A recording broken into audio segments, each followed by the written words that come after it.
Hey guys, Will here. Welcome back to the channel. Now, I was originally planning on taking care of this horrendous facial hair tonight, but a package arrived in the mail today, so I thought, screw that, we'll get stuck into this instead. So today we're going to be having a look at what's in the box for the G903 Logitech wireless mouse, as well as the POWERPLAY charging mat and mouse pad as well. So these products work independently in that you can use the Logitech mouse without the mat, but I thought, let's go all out, let's get the whole lot. So I did pay full retail for these products. It's not a sponsored video or anything like that. I just thought it'd be a good idea to do a bit of an unboxing and review of these things, have a look at what they like in the real world, how they perform, and what you get for the money, because they are quite expensive. So let's get stuck into it. Okay, so I'm going to quickly take off this plastic cover so it's not reflecting and shining in your eyes there. So we'll get rid of that first.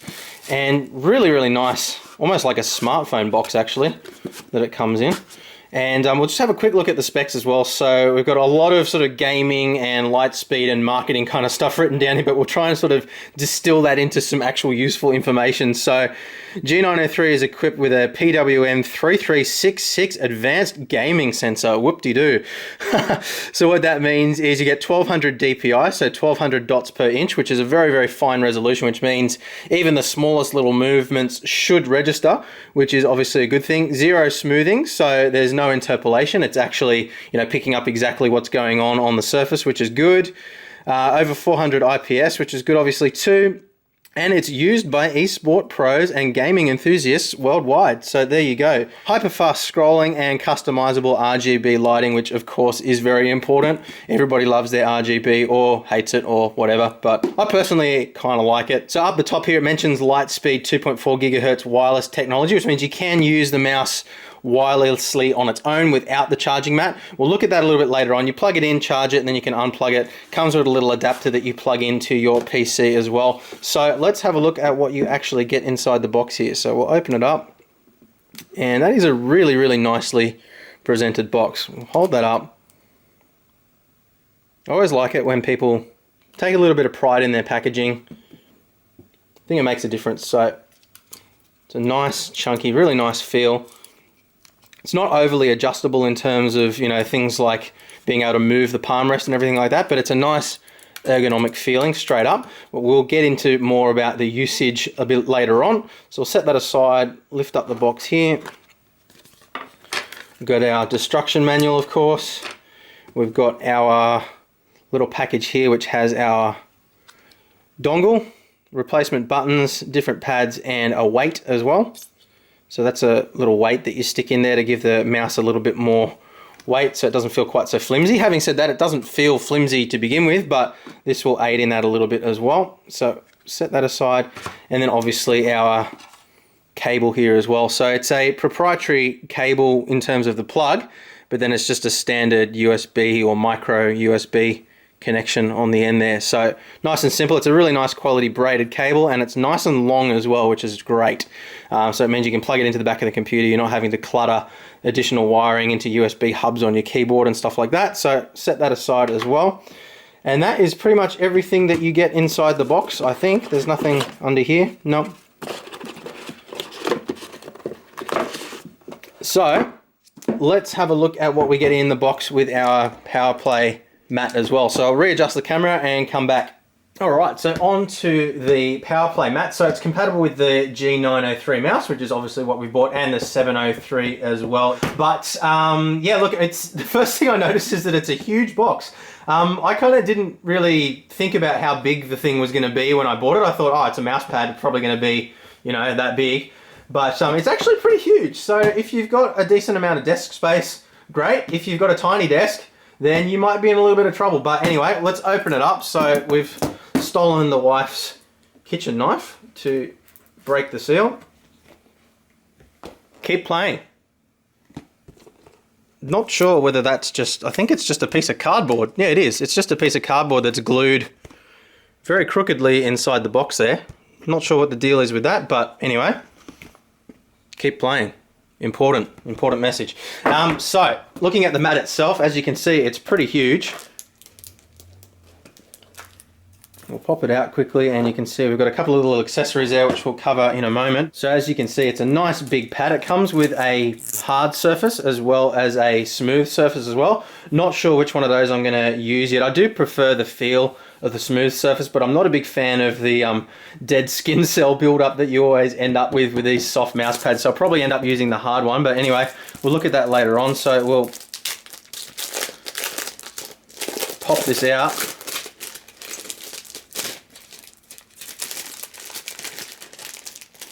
Always clumsy with this sort of thing on camera for some reason. Just tear it. So it's a nice grippy, wow, that's actually amazing how well that grips onto the charging mat. So nice grippy surface there, and obviously if you change over to the soft mat, it's the same kind of surface on the bottom. It's not going to move around, so that's nice and secure. So looking at the actual charging mat itself, this is quite delicate, so you're not going to want to bend it and fold it. And I remember when I watched Linus's video on this thing, he actually said that they broke the original one that was sent. Now I know Linus has a bit of a habit of breaking everything, and I think that's probably something that's a little bit staged with his videos because it adds a little bit of humor to the videos. But that being said, it is quite flimsy. You can actually see the array underneath there where the charging happens. You can see we've got our RGB lighting on the mouse here, RGB lighting on the pad here. Not sure if the rest of it illuminates at all, but we'll have a look at that later on. So moving across to the top here, the original plug that comes with the mouse can also plug in here as well, but I think there was actually a cable in the box as well. Yeah, so we've got a second cable identical to the one that came with the mouse. And then we've got our little, move this across, we've got our little charging puck here as well. Now this is a replacement chip that goes inside the mouse itself, and that's what enables it to actually charge wirelessly. So we'll forge ahead and install that now. So we'll grab the mouse, take off this bottom cover, and supposedly that should just kind of fall out like that. Okay, so that's your original one. And this is the wireless charging one. It just goes on like that, magnetic, so it just pops into place. Very, very easy. So we'll set this one, maybe put this one back in the box actually where it's nice and safe. And that theoretically should be that. So let's get it plugged in, get the software installed, and see how this sucker performs. So we'll plug in our cable quickly as well. Careful of the orientation here. So plugs in like so, and we'll worry about the cable. That is a really, really nice braided cable. That one of the nicest I've felt. Kind of just want to play with it. Anyway, we'll worry about cable management a little bit later on. Tuck it behind our mate at and center here, and plug it into the back of the computer. Yep, we've got a flashing light, which means we must be in pairing mode. So grab the mouse, flick the switch. Oh, it's on and it's paired, I think. The light stopped flashing straight away, so yep, we have mouse movement on the screen. So simple as that.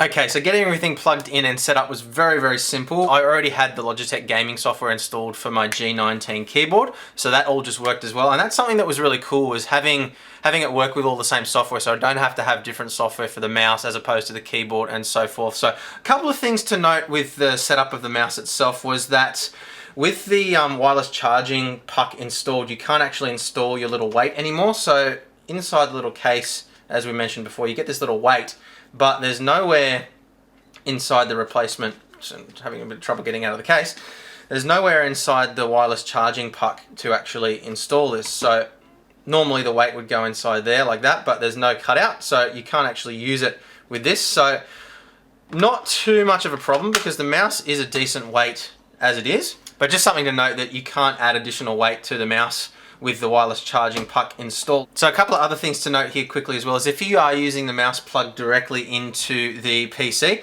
it would plug in with the cable straight in like that. You can use it wirelessly as well on a PC. Now the wireless system without the POWERPLAY mat is a little bit interesting. You get this little contraption here, which is a adapter as well as your Bluetooth dongle. Now the reason for the adapter is that you have to use the mouse within 20 centimeters of the receiver. So if you're using a laptop and it's plugged into your laptop on the side, it's absolutely fine. It just works as a normal mouse would. If you're using it on a desktop, however, as long as your desktop isn't within 20 centimeters, which it normally wouldn't be, you're going to need to use this little adapter. So what you do is you plug it in like that, then you use your cable that comes with the mouse, plug the cable into the other end, which is just a USB micro, and then you plug the other end of the cable into the back of your PC and lay the receiver down on your desk within 20 centimeters of the mouse. So it's a little bit weird because obviously if you want to have an uncluttered desk with no cables and, you know, minimalistic kind of look, then it's a little bit frustrating having to have this so close.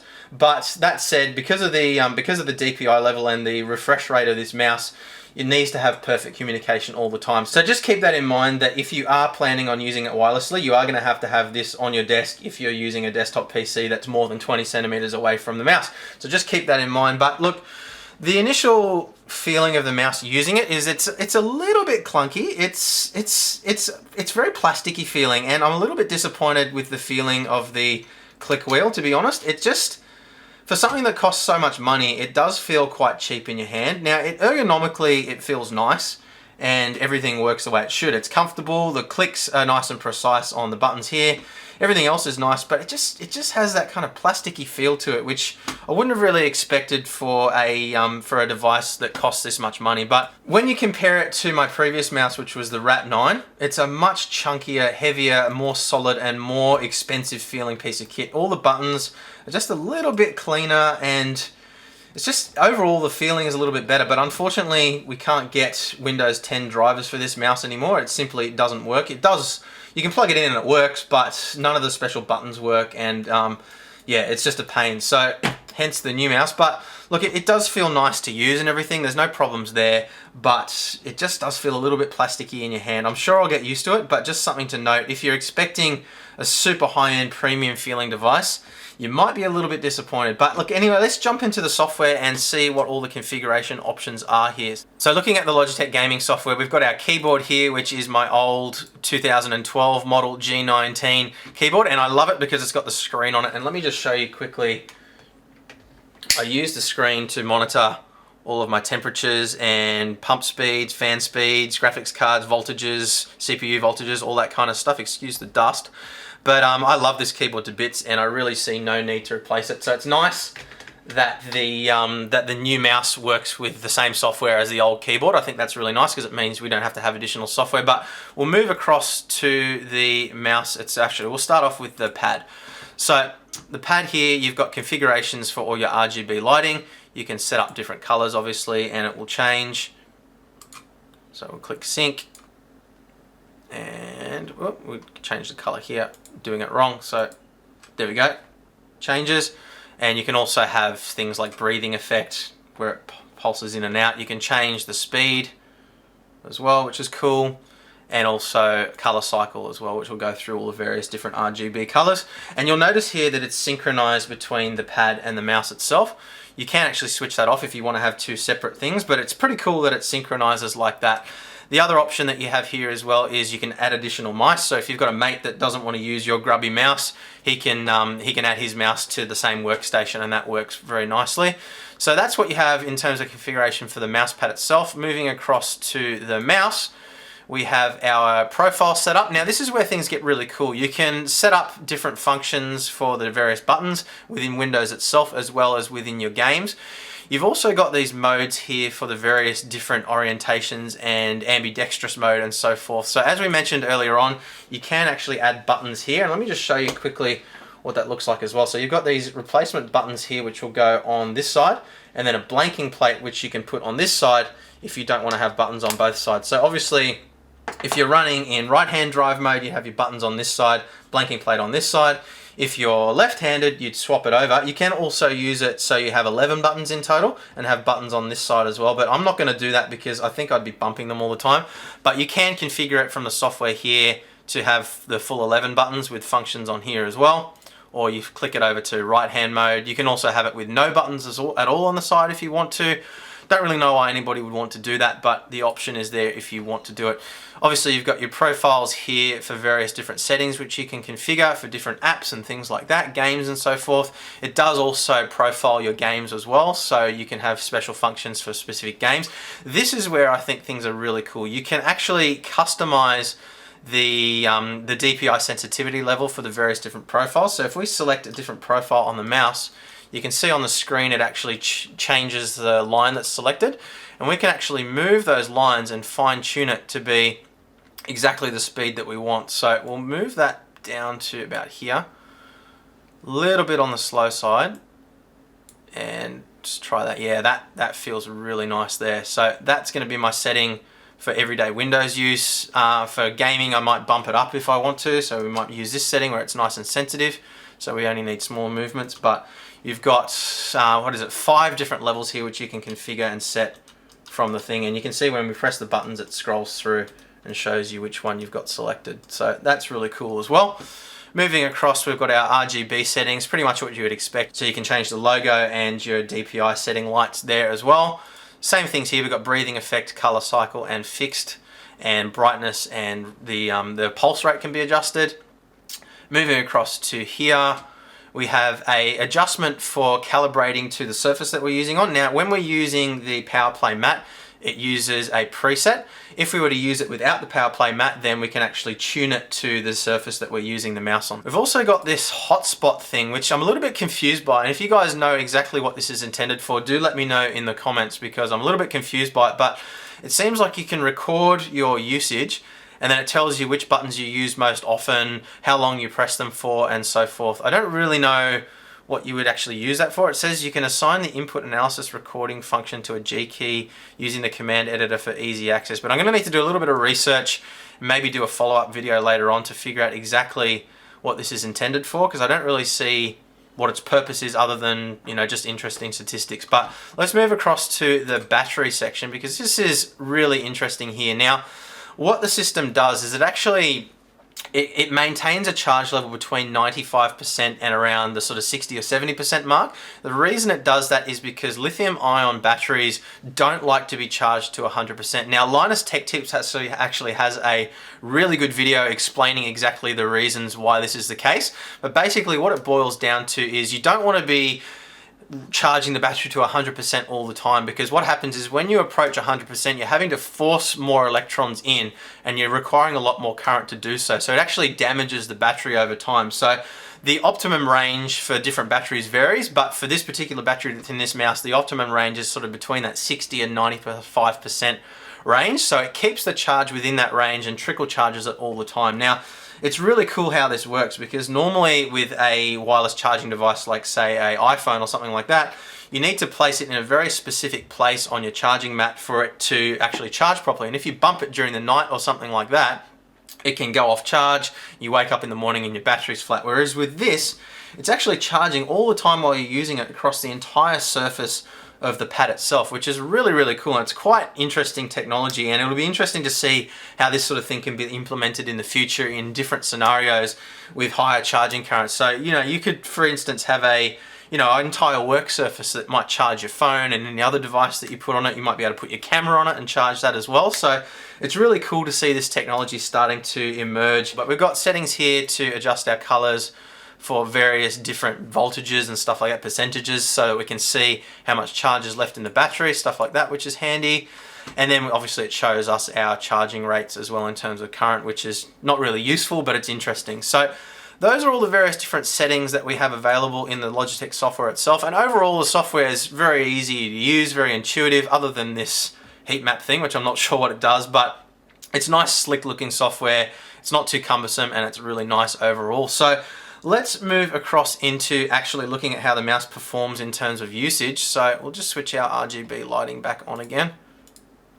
Not sure why it switched off, but it's back on again now. So look, I'm really happy with how the mouse feels just using it around the desktop. It's really clean and precise. There's no overshoot, there's no lag at all. It's absolutely spot on in terms of its responsiveness, and it's easily the best wireless mouse I've ever used in terms of lag. My RAT9 did tend to lag a little bit, so this is really, really nice. But what we're really wanting to know here is what it's like to actually use inside a game. So we'll jump into Far Cry 5, do a little bit of playing and see how it feels. But yeah, look, overall, very, very happy with how it feels in my hand, other than the plasticky kind of feel. Very responsive and very, very easy to use within Windows. So I can see myself getting used to this very, very quickly. So we'll jump out of this, jump into Far Cry and see how we go. Alright, so we're coming straight into a nice epic battle scene here, so it should be a pretty good test, but straight away it's very, very responsive. Small movements are very precise, which is great. I'm just going to sneak around the back here so the snipers don't get us. Now, I will tell you in advance, I'm not very good at first-person shooters, so we'll see how we go. We'll sneak around the back of these guys and go up the ladder, because I've only got a shotgun at the moment. Let's see if we can get these snipers. So, got him. Get his gun. Alright.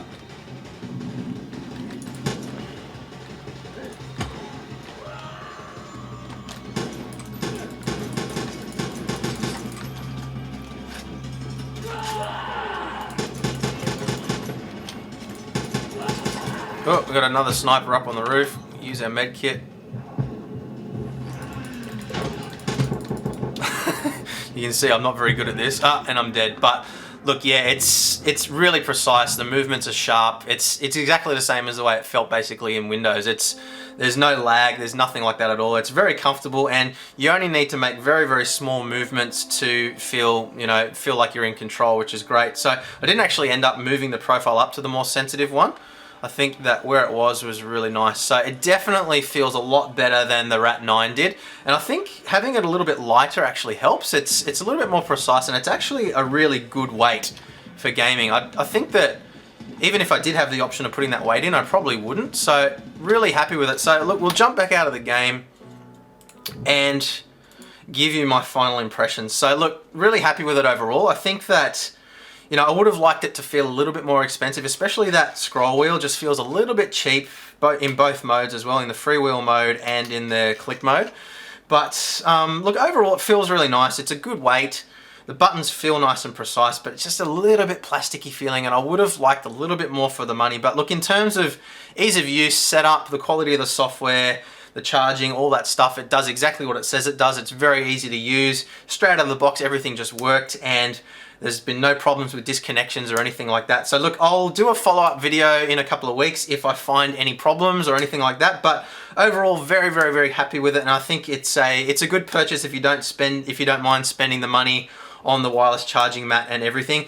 As a standalone device as well, I'm sure it would be absolutely fine without the charging mat as well. So look, I hope you found the review interesting and useful. If you have, please do hit that like button, hit the subscribe button and the notification button as well so you don't miss the next video. Thank you very much for watching, and I'll see you in the next one. Bye.